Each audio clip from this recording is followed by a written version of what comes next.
win. I've never been a hater. You know what I'm Right. saying? So, my last mainstream radio question is this: with you being in the position you in, what type of advice would you give some of these artists, or misfires or hurdles that you've seen these artists go through to get to you, type shit?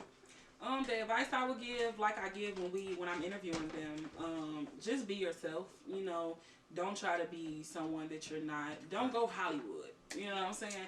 We got so many people who, when they get to the top, they just get bougie. You know, don't do that. I would continue to tell everybody, you know, everybody feel like they don't have support. You know what I'm saying? So just take the no support as support and take it as motivation. Keep moving. You know what I'm saying? Don't stop. You know what I'm saying? When you get on the radio, it's a really big thing. You know what I'm saying? It's a really big thing. You have like thousands of people watching you and listening to you and hearing you. You know what I'm saying? So you gonna make it. You gonna make it somewhere. Just keep pushing. The resources just keep the resources, coming in. absolutely. Okay. Yep. Back to this artistry. What's the goal? I know you got a lot going on. You a lot like me, Ray Ray. I got a lot going on. Yeah. I do a lot of stuff. Yeah. But we still have our own goals in whatever that we do. So as an artist, what's your goal? What going into 2021? Now you working with Mike Flex. You hear me? My boy Mike Flex. Yep. So you working with Flex. So I'm sure it's a project coming. Yes, but what's the main goal? Let's just start like what's your short term goal for Ray Ray as an artist? For me as an artist, my short term goal is it's always room to improve and progress. You know what I'm saying? So I'm not the best artist, you know what I'm saying? But my goal is to continue to get there and to continue to perfect my craft and, you know, work to get to being my best, to becoming the best version of myself as an artist. Becoming your best artist. Exactly. You feel me? Yep. And I'm not just an artist, I'm a songwriter. So, ooh, hold on now. That's a whole different interview. Hold on now. We got to switch to that part. So how long you been writing? I've been writing for over 10 years. Dope. Yes, I have. I have been writing for over 10 years. So, you know, I know. I wasn't just a singer. I used know. to rap. So, you know what I'm saying? And that's what I was about to add in right now. Like, when you start writing these songs, did it come off hip-hop tracks on some Mary J type shit, or was it just like instrumental ballads? Majority of it just instrumental ballads. You know, I'm really that creative of an artist. To when I hear a beat, I can instantly, you know what I'm saying? Writing. Just start writing. Right. I can make a song quick and it's a hit. You know what I'm saying? So, you know, being a rapper in the past, you know what I'm saying? And I used to actually, when I was a rapper, I didn't even write. Everything came off my head. Hold on now. Come on, Ray Ray, cut that shit the fuck out, dude. Everything came off my head when I used to rap. Man. Yes, I did. People don't know that. I was a bad rapper. You know what I'm saying? But finding my passion in singing, you know, made me depart from rapping. Yeah. So now I can't write raps, you know what I'm saying? But when it comes to writing, you know what I'm saying? Like I said, I've been doing this for a very long time. I feel like, you know, as incredible as a singer as I am, I feel like I'm a even better writer though. I feel like writing is my greatest talent. You know what I'm saying? So yeah, and I write for some artists too. So that's dope. I sold my first song. I felt like a G. Yes. You feel me? So I understand that. But I don't be writing songs like Ray Ray, goddammit. But if y'all need some songs, make sure y'all get in tune with sis. I got so many. That's so dope, man. I'm so proud of you on that end, I'm too. registered as a songwriter. You hear? I mean, she got her shits together. You hear me?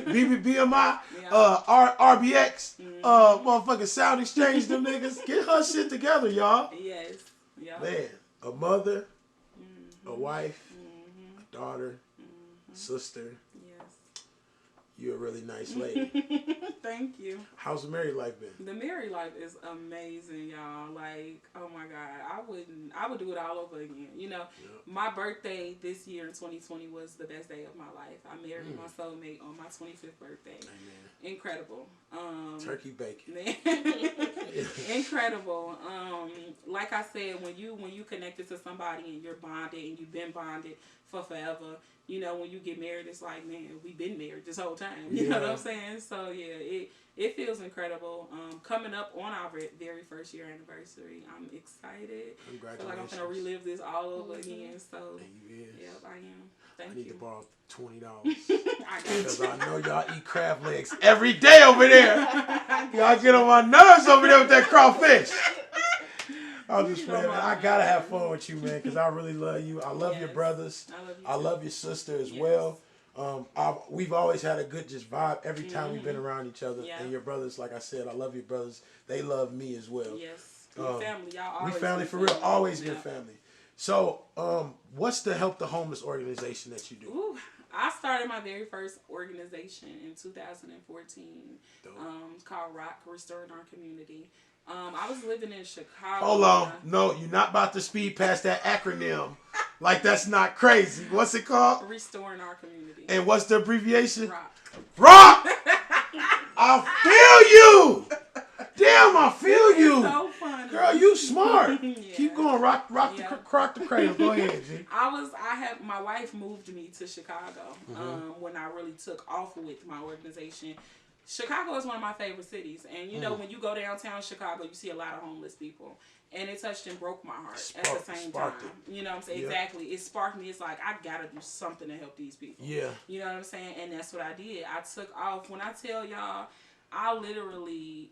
One day I went to the store and I just bought a whole bunch of hats, gloves, toothbrush, water, socks, stuff like that. And I literally, when I tell you I bought so much and I bagged it all up, went to the homeless shelters, boom. Yeah. I started praying for them, giving them these bags, giving them money, stuff like that. And it went from there.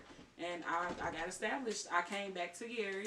We moved back to Gary. I had my very first Feed the Needy food event. Gotcha. I gave away food. Yeah. The mayor was there. It was a really big thing. That's dope. I ran out of all the food. I would love to be a part of the next one. Yeah, absolutely. You sure will. If I can help in any way, I will. Let me tell you something. This is a secret. I don't even think my wife knows this. What? When I was a kid, I was in 3rd grade, and one night I fell asleep early, but I woke up early. You feel me? So I'm up at like 4 or 5 in the morning, and when Uncut went off, the preachers come on. Then after the preachers come on, the Hungry Kids come on, right? So I was up around the Hungry Kid time. So I'm watching this shit, and this 3rd grade, I'll never forget this. I stood up the whole night, and I wrote a proposal to my principal on how we can feed these kids on this channel that I was watching. That was in 3rd grade. Ever since then, I've been trying to help people. Yeah. I can't say I took it to your level, which is amazing. But just us to be able to share this right now makes me want to do more. Absolutely. You know what I'm saying? And I tell anybody, you don't have to do something as big as what I do. Yeah. You know what I'm saying? Just simply, if you see something. Oh shit! Hold on now. As big as how I do. You don't do me like that, though, G. No, I'm just saying, you know, like the big event, you know what I'm saying? Inviting out the whole community to come out. And you know what? I didn't do, if you're not homeless, you can't eat. No, I fed everybody. Yeah, you're supposed to. You know what I'm saying? Yeah. So you don't have to do something as big to start off. You know, if you see something. And we're back. All right, so we left off at the at Rock. What was it again? What? Restoring our community. Yep. Rock, shout out to Rock, and I love you so much for that. Thank you, I love you too. All your boss moves you making is just so spectacular. Yeah.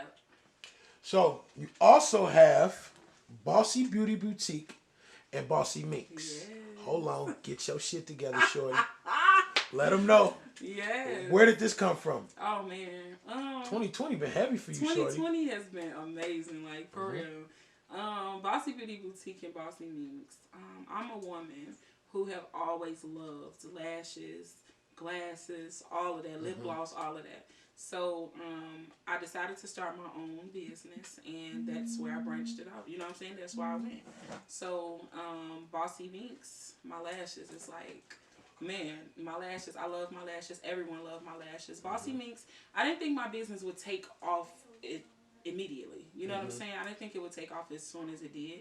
I don't want to say I doubted myself because I knew that it would be big. I just didn't think that it would happen so quickly. So exactly. So when I put it out there to the world, everybody just like, I mean, the money it came so fast. You know. Ray, I'm gonna be honest with you, man. You're a good person, dude. Thank you. And with that being said, you know, people already support you. And it's like, whatever you do that's positive, we gonna support you, G. Yep, that's exactly what I was gonna say.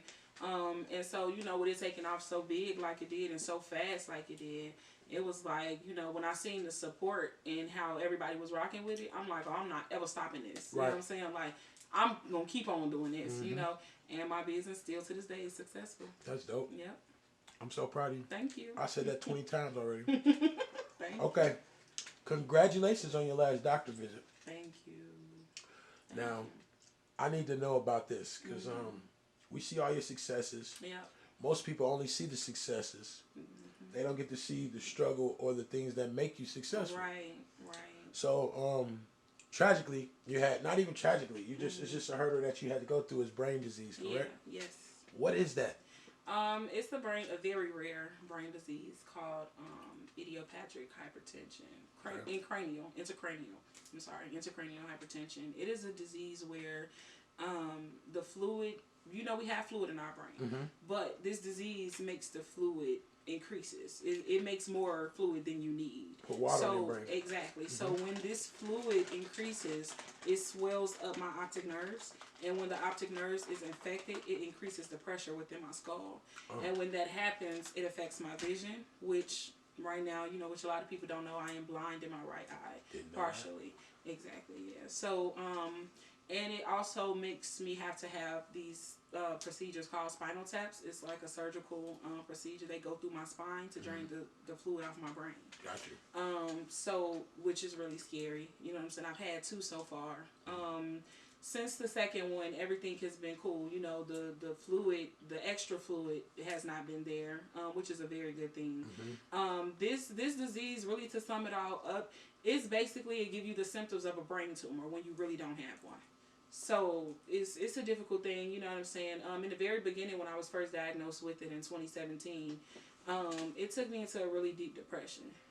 It's like, dang, I'm an employee of the steel mill, which people, didn't know that either. Dude, so your ass is hilarious, dude. Being in the steel mill, actually I was at work one day. I did a traveling job. I was in North Carolina. And when I was in North Carolina, I was living there at the time because, we was working there for quite a while. So when I was there, I started feeling, I'm like, man, it seems like a lot of pressure in my brain, and it made me have to stop. Did you think it was something in the air? Being in the steel mill, I did, you know what I'm saying? Because I'm like, maybe it's just the mill, you know what I'm saying? But then it started happening a lot more frequently. So every day when I would get off work from working 12 and 16 hours a day, I'm just like, man, it's a lot of pressure in my head. I don't know what this is. So I came back to Gary. I got a doctor's appointment, and that's when, I got the news. Exactly. So with that being said, it was just like, man, so what happened was with me, when I was in North Carolina feeling this, with me thinking, it's just a meal with a pass, it was actually setting in and it was affecting my optic nerves and I didn't know. Where are optic nerves? Your eyes? It's behind the eyes. Okay.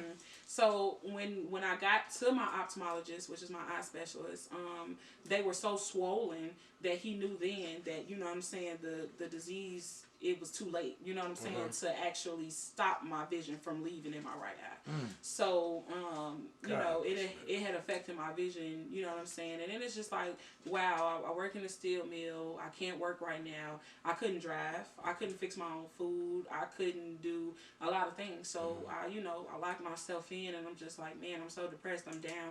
But my amazing wife, who is the light of my life, if it was not for her, man, what would I have done? You know what I'm saying? Right. But now to this day, like I said, people don't understand how challenging it is, having to move through life and adapt to a different type of way of moving. You know what I'm saying? Because it's like now I got to do stuff this way because my vision is affected. You know what I'm saying? So it's like I'm getting used to a whole different type of, ball game now. You know what I'm saying? Which is difficult, but through it all, I was able to open my own business.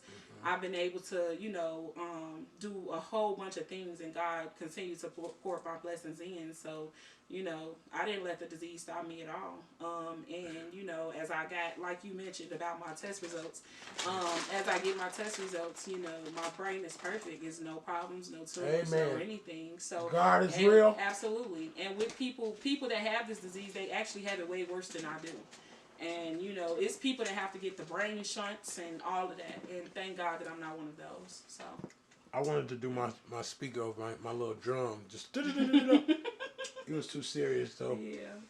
Yep. So I want to say you are a hell of a woman. Thank you. I also want to say I'm happy we friends. Yes. And been friends. We family. And been friends and family. Yeah. I'm so proud of the growth that you've been able to obtain. Yep. And I'm very happy that you put it all in God's hands. Absolutely. Where it all come from, you know? And I want to say your wife is an amazing person as well. Absolutely. Thank you. That's my homegirl, shorty.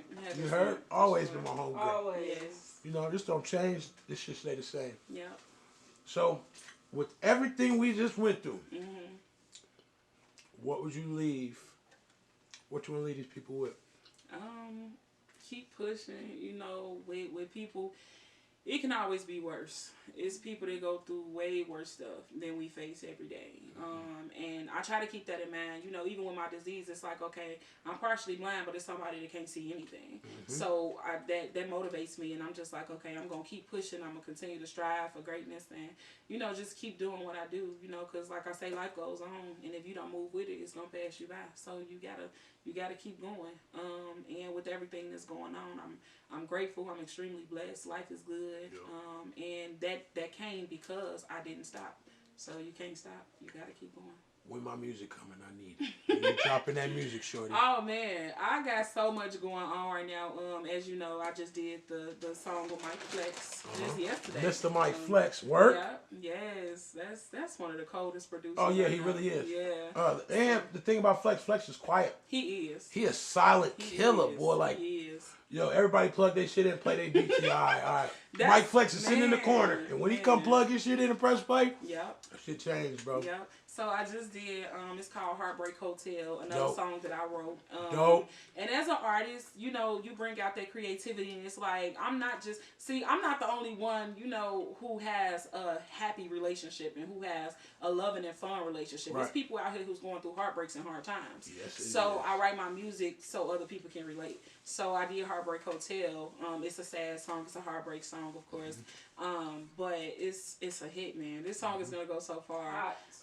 It's literally, honestly, I think it's the hottest song that I've done. Dope. And I have a feature coming with someone I won't name. I'm not gonna say it. But yeah, I'm also finna be working on my EP. So I got a lot going on. You got a name for it yet? I don't have a name for my EP yet. No, I don't. So tell these people where to follow you so they can hit the names and follow and do all of that when it do drop. Oh yeah, y'all already know. Y'all can follow me Facebook. Everybody know I'm Big Ray, Big Ray Bossy Meets Walker, or Big Ray the Stallion Walker. Official_Big Ray on Instagram, Twitter. I am Ray Lene. Snapchat Ray.Lene LE.